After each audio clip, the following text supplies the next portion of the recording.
Hello, Pite. How are you? I think you all are well at home. Yes, आप सभी बच्चे अच्छे होंगे और मज़े में होंगे। तो चलिए हम लोग प्रीवियस क्लास जो हमारा था मीन्स की लेसन 2 प्लांट्स लेसन को हम लोग स्टार्ट कर चुके हैं। तो हम लोग उस पर बात किए थे कि how do plants prepare their own food. आप सभी बच्चे इसको अच्छी तरह से जान गए कि पौधा अपना भोजन किस तरह से बनाता है। कहीं इसमें कंफ्यूजन नहीं होनी चाहिए। बाय द वे कंफ्यूजन हो तो आप मुझसे शेयर करेंगे। अब हम बात कर रहे थे green plants, the process by which green plant make their own food, yes, and that is called photosynthesis। ये भी डिस्कस कर लिए। अब मैं बात कर रही हूँ green plant is the example of autotrophs. जैसा कि पिछली क्लास में आप देख लिए थे कि हरा पौधा कैसे अपना भोजन तैयार करता है, तो वो सारी जानकारी आप ले चुके हैं। अब मैं एक इंटरेस्टिंग थिंग बताने जा रही हूँ कि जितने भी ग्रीन प्लांट्स होते हैं, all green plants are the example of autotrophs. Auto that means self means खुद, स्वयं। वो अपना भोजन खुद तैयार करता है। वो अपना भोजन के लिए किसी दूसरे पर डिपेंडेंट नहीं होता है। तो अगर क्वेश्चन आपसे कोई पूछे कि green plants are the example of heterotrophs, no, your answer is green plants are the example of autotrophs. If any person can ask you why and how, अगर कोई आपसे पूछते हैं कि वह कैसे, तो क्या कहोगे? कि वह अपना भोजन खुद बनाता है। सेल्फ, ऑटो मीन्स सेल्फ, तो इसीलिए उसको हम कहते हैं कि ये ऑटोट्रॉफ्स है। तो याद रखिएगा, बहुत इंटरेस्टिंग थिंग है। ये आपके चैप्टर से थोड़ा सा अलग है। यहाँ आपके चैप्टर में इस बात को कोई जिक्र नहीं किया गया है, लेकिन ये जानकारी होना चाहिए क्योंकि हम लोग प्लांट्स के बारे में पढ़ रहे हैं। तो प्लांट्स के बारे में थोड़ा सा हमें डिटेल नॉलेज होना चाहिए। तो यस, तो ग्रीन प्लांट्स आर द, याद रखना, green plants are the example of autotrophs. Yes, auto means self, means जो अपना भोजन। तो green plants are the example of autotrophs and other animals are the examples of heterotrophs. Hetero that means other, another, दूसरे पर। हम लोग जानते हैं कि हम मनुष्य भी एनिमल है, इसको सोशल एनिमल कहा जाता है। तो तुम जानते हो कि हम लोग भोजन प्राप्त करते हैं। क्या हम लोग का सारा भोजन अपने घर में ही मिल जाता है, अपने से मिल जाता है? नहीं। तो we get food from plants and animals. जैसा जानते हो तुम कि हम अपना भोजन, यस, आज का टॉपिक है, सब टॉपिक हमारा है reproduction in plants. Reproduction means produce, जिसको हम कहते हैं उत्पन्न करना। वैसा प्रोसेस जिसमें लिविंग थिंग्स अपने जैसा, सेम काइंड को वो रिप्रोड्यूस करता है। तो ये होल प्रोसेस को हम कहते हैं रिप्रोडक्शन। सपोज दैट कि आदमी का जो अपना उसका रिप्रोडक्शन होता है, रिप्रोड्यूस करता है क्या? आदमी का बच्चा आदमी, कुत्ता का बच्चा कुत्ता, हाथी का बच्चा हाथी।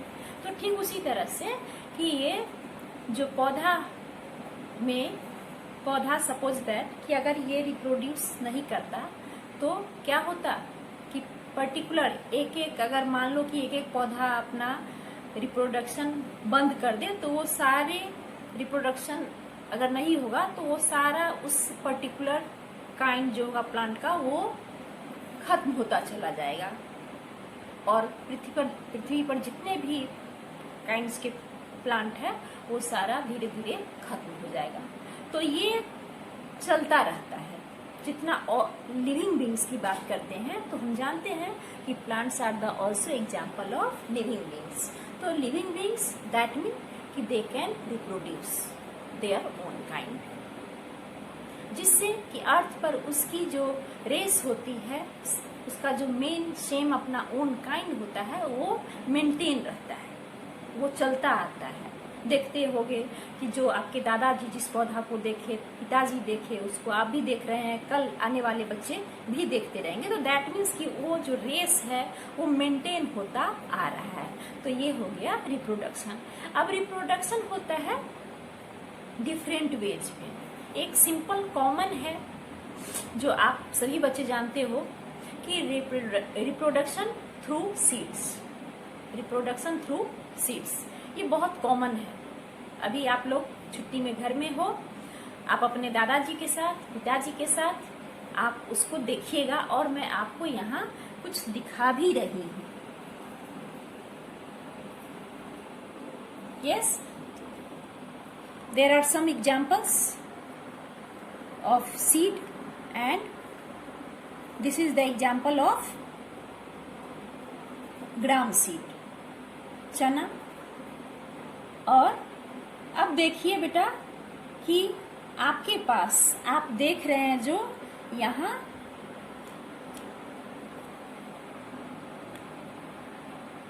ये ग्राम को देखिए, इस सीड को देखिए, इसका स्ट्रक्चर देखिए, और सेकेंड आप इस स्ट्रक्चर को देखो। इस स्ट्रक्चर को देखने से आपको पता चल रहा है कि इसमें एक थ्रेड लाइक स्ट्रक्चर है, जो दैट मीन्स कि इट इंडिकेट, यह हम लोग को बता रहा है कि इसके थ्रू रिप्रोडक्शन हो रहा है। तो जितना मोस्टली तुम बात करोगे सेरेल्स की, जितने भी किसान अनाज उगाते हैं, तो ये सारा अनाज रिप्रोड्यूस होता है through seed, through seed, seed के थ्रू। कॉमन है आप के घर आंगन में, जैसे कद्दू का पौधा, कुकुम्बर है, लाइक सदाबहार है,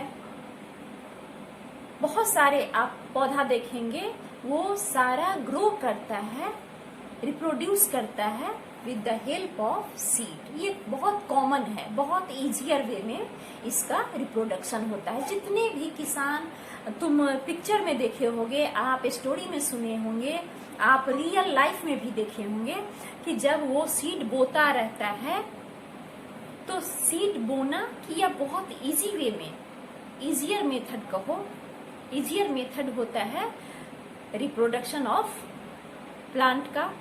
ये इजी वे में रिप्रोड्यूस करता है। तो मोस्ट ऑफ द सेरेल्स, जितने भी किसान अनाज उगाते हैं, वो सारा रिप्रोडक्शन होता है थ्रू सीड, सीड के थ्रू रिप्रोडक्शन होता है। अब सीड बेटा, there are two types of seed. One is known as monocotyledon, monocotyledon, mono means one, mono means one. Here are some examples of monocotyledon. First is rice, first is rice। आप सभी बच्चे rice को देखे होंगे। अगर suppose करो कि अगर हम इसको बहुत जोर से क्रश करते हैं, अगर इसको हम बहुत क्रश कर रहे हैं, तो क्रश कर रहे हैं तो कहीं से अनइक्वल पार्ट में ये डिवाइड हो रहा है। ऐसा नहीं है कि ये बीचों बीच से ये डिवाइड हो रहा है। Second is mustard, second is mustard, mustard is also example of मोनोकोटिलीडन।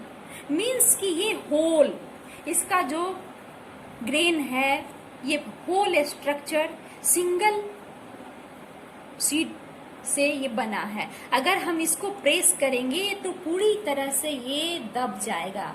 Mummy घर में मसाला बनाती है, उसको पीसती है, पूरी तरह से दबेगा, कहीं से अनइक्वल पार्ट में ये डिवाइड हो जाएगा। थर्ड इज है जीरा। ये भी एग्जाम्पल है किसका? मोनोकोटिलीडन। मोनो मीन्स वन, मीन्स कि ये होल स्ट्रक्चर जो है ये एक ही भाग से पूरा बना हुआ है। अगर हम इसको डिवाइड करना चाहें तो ये अनइक्वल, कोई बहुत छोटा तो कोई बहुत बड़ा, मीन्स कि यह होल सिंगल इसका स्ट्रक्चर है। सेकेंड टाइप की बात हम करते हैं, वो होता है dicotyledon. Di means two, di means two, di means two की बात करते हो। हाँ, एक मोनोकोटिलीडन में हम देखते हैं किशमिश। देखिए, आप खाते हैं और खाते होगे जब बेटा, तो आप अगर इसको प्रेस करना चाहोगे तो प्रेस करोगे तो ये दब जाएगा। इसके अंदर तुम जानते हो थोड़ा सा ये स्टिकी होता है, चिपचिपा होता है और अनइक्वल पार्ट में बढ़ जाएगा, इक्वल पार्ट में ये डिवाइड नहीं होगा। तो दैट मीन्स कि यह एग्जाम्पल है monocotyledon. Mono means single, whole structure एक ही सीड से पूरी बना हुआ है। तो यहाँ कुछ एग्जाम्पल था, जैसे सपोज दैट आपका किशमिश, second is rice, third is mustard and fourth is human seed. तो these are the examples of मोनोकोटिलीडन।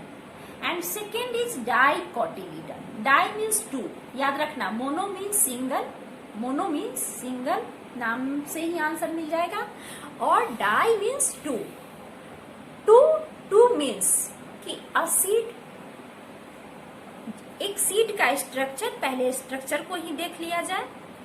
Suppose that peanut, मूंगफली जानते हैं, जानते हो, ये पूरी तरह से रोस्ट है। हम इसका कोट को बाहर कर लिए और थोड़ा सा इस पर प्रेस करते हैं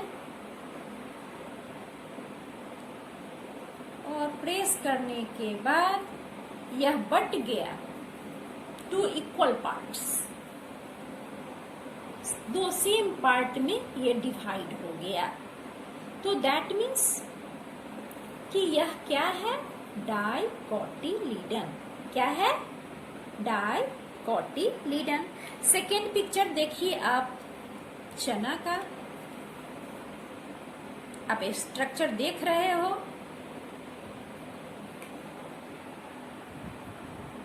स्ट्रक्चर आपको दिखाई पड़ रहा है। यहाँ ग्राम को देखिए, देखने से बेटा आपको रटना नहीं पड़ेगा, आप अच्छी तरह से आपका कंसेप्ट क्लियर होगा। तो आप मोनोकोटिलीडन और डाइकोटिलीडन में अच्छी तरह से आप उसको डिफ्रेंशिएट कर लोगे और देखकर तुम बता दोगे कि यह एग्जाम्पल है मोनोकोटिलीडन का और दूसरा एग्जाम्पल है डाइको। डाई मीन्स याद रखना टू, मोनो मीन्स सिंगल। वैसा सीड जो सिंगल सीड से पूरी होल तैयार हो तो वो कहलाएगा मोनो। अगर उसको हम बांटना चाहेंगे, डिवाइड करना चाहेंगे तो अनइक्वल पार्ट में बटेगा। कॉमन एग्जाम्पल याद रखना, चावल, चावल पर प्रेस करके घर में देखिएगा तो वो टू इक्वल पार्ट में डिवाइड नहीं होगा, वो छोटा, कोई बड़ा तो कोई छोटा, टूटेगा तो प्रेस जैसे ही करोगे तो वो टूटेगा। लेकिन थर्ड एग्जाम्पल देखिए किसका? केस्यू नट, काजू। काजू कितना उसका सुंदर स्ट्रक्चर है और दो अलग पार्ट में ये पूरी तरह से डिवाइड हो गया। तो मीन्स कि ये जितने भी हम दाल खाते हैं वो सारा एग्जाम्पल होता है किसका? डाइकोटिलीडन। क्या एग्जाम्पल होता है? डाइकोटिलीडन। तो यहाँ आपका बेटा बुक का स्ट्रक्चर है, जरा देखिएगा। अब यहाँ एग्जाम्पल देखिए, ये इंटायर सीड है और सीड के बीचों बीच जैसे हम बात कर रहे थे क्या चीज? यहाँ सपोज दैट ये यहाँ राजमा का लिया है और यहाँ हम ले लिए हैं चना, राजमा अभी अवेलेबल नहीं था। तो ये जो है इसका ये माइक्रोपाइल है, माइक्रोपाइल। अब क्वेश्चन होगा कि माइक्रोपाइल क्या है? तो माइक्रोपाइल एक छोटा सा स्मॉल होल होता है जो पानी को अंदर आने में मदद करता है। ये पानी, जैसे सपोज कीजिए कि आपकी मम्मी घर में छोला बनाती है, सब्जी बनाने के लिए चना भिगोती है, रात में सूखा चना को डालती है तो उसका स्ट्रक्चर शेप छोटा होता है, वो सूखा रहता है, ड्राई। और मॉर्निंग में जब तुम देखते हो तो चना का स्ट्रक्चर चेंज होता है या सेम रहता है? सोचिए जरा, स्ट्रक्चर चेंज होगा मीन्स कि वो फूल गया, फूल गया मीन्स कि उसका स्ट्रक्चर अब बड़ा हो गया। तो बड़ा हुआ कैसे? जो माइक्रोपाइल की बात कर रहे थे, micropyle that tiny hole present on the seed surface and that allow water to enter the seed। जैसे ही पानी में हम सीड को रखते हैं और ये माइक्रोपाइल उसको मदद करता है पानी को अंदर ले जाने में, जिससे हम लोग कहते हैं कि अगर मान लो सपोज करो कि मम्मी आधा केजी चना दी और पानी उसमें थोड़ा 1 ही कप या 2 कप दी, तो क्या होगा कि जितना उसको बड़ा होना चाहिए, मीन्स जितना उसको पानी लेकर उसका शेप बड़ा होना चाहिए उतना नहीं हो पाया। क्यों? क्योंकि उसके लायक उतना पानी वहां नहीं मिला था। जितना मिल पाया होगा उतना वो उसका स्ट्रक्चर में डिफरेंस आएगा। बाकी सब हो सकता है कि अगर जहां तक पानी नहीं मिलेगा तो वहां स्ट्रक्चर चेंज नहीं होगा। तो मीन्स कि माइक्रोपाइल, तो माइक्रोपाइल क्या होता है? एक छोटा होल होता है जो पानी को इंटर कराने में मदद करता है। अब यहाँ देखिए स्ट्रक्चर कि हम लोग कॉटिलीडन की बात कर लिए हैं, 2 भाग में बटा हुआ है। तो 2 भाग में बटा होगा तो वह कहलाएगा डाइकोटिलीडन, और जो सिंगल रहेगा, होल एक ही सीड से पूरी स्ट्रक्चर बना होगा, वह कहलाएगा मोनोकोटिलीडन। यस, तो इसमें कोई तरह की प्रॉब्लम नहीं होती है। और जो आपका ये जो देख रहे हो ऊपर, जैसे पीनट है, जैसे चना है, मूंग है, दाल जितने भी आप खाते हैं, तो उस पर ऊपर आप देखते होंगे कि कवर एक होता है। यस, एक लेयर होता है, जिस लेयर को हम लोग कहते हैं सीड कोट। क्या कहते हैं? कोट। सपोज करो जैसे कोट हम लोग, आप जाड़े के दिनों में कोट पहनते हो, आपके बॉडी के ऊपर से कोट होता है, तो ठीक उसी तरह से सीड के ऊपर जो कोट होता है उसको हम क्या कहते हैं? Seed coat. क्या कहते हैं? तो ये जो ब्राउन पिक्चर दिख रहा है आपको, ब्राउन स्ट्रक्चर दिख रहा है ऊपर से, तो यह कहलाता है क्या चीज? Seed coat. और जो छोटा सा होल दिख रहा है वो कहलाता है माइक्रोपाइल। क्या कहलाता है? माइक्रोपाइल। यस, तो micropyle is very important part of a seed and that helps to allow water enter the seed। यहाँ जो आप स्ट्रक्चर दिखाई पड़ रहा है छोटा सा निकला हुआ, यहाँ थोड़ा सा वो आपको धागा जैसा दिख रहा है। क्यों? क्योंकि ये ऑलरेडी पानी एब्जॉर्ब करके कुछ दिन रह गया था। अब देख रहे हैं? तो अब ये सीड को ग्रो होने के लिए एप्रोप्रिएट अमाउंट में क्या होना चाहिए? वाटर भी होना चाहिए। अगर हम पानी सीड को नहीं देंगे तो क्या यह रिप्रोड्यूस करेगा? नहीं। टेम्परेचर भी चाहिए। अगर इसको आप रख दीजिए फ्रीज में तो क्या वो रिप्रोड्यूस करेगा? नहीं। और तो इसको वार्मथ भी चाहिए, मीन्स गर्मी भी चाहिए, पानी भी चाहिए और हवा भी चाहिए। तो ये 3 कंडीशन होता है क्या चीज? सीड को ग्रो होने के लिए। तो ये रिप्रोडक्शन जो सीड के थ्रू होता है वो बहुत कॉमन होता है, बहुत इजी होता है। जो मोस्टली फार्मर जितने भी वो अनाज का उपज अपने खेत में करते हैं तो वहाँ यूज होता है क्या चीज? रिप्रोडक्शन थ्रू सीड, और इसको कहते हैं हम लोग भेजी ईजियर रिप्रोडक्शन। ये बहुत आसानी से ये ग्रो कर जाता है। तो आज हम लोग का बेटा आज का सेशन यहीं खत्म होता है। आप इसको गौर से ध्यान से देखना। आपको मैं बाद में बुक के पेज को भी सेंड करूँगी, आप उसको पढ़िएगा, कुछ नोट्स भी भेजूँगी, आप उसको देखिएगा और मज़ा कीजिए। घर पर रहिए, स्वस्थ रहिए, सुंदर रहिए, खुश रहिए। मैम को कभी तंग नहीं कीजिए। बाय।